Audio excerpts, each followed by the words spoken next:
তুমি ঘর থেকে বাইরে এলে আমারে দেখতে পারবা। তুমি এখানেও চলে আসছো? তাহলে আর কই যাবো?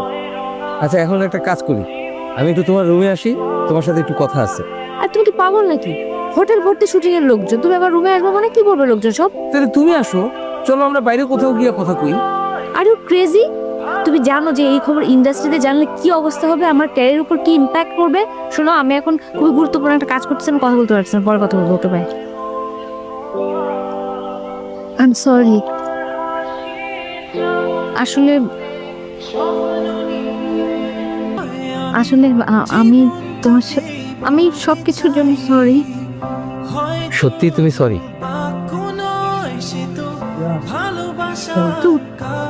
তুমি তুমি আমাকে এসএমএস পাঠাচ্ছো যে তুমি চলে যাচ্ছ?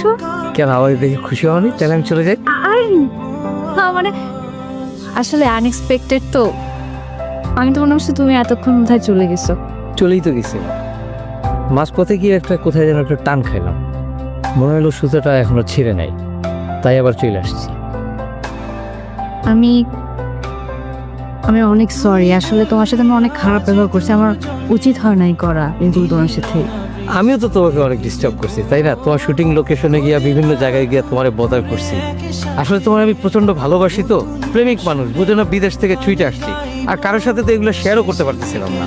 তুমি কেন সরি বলতে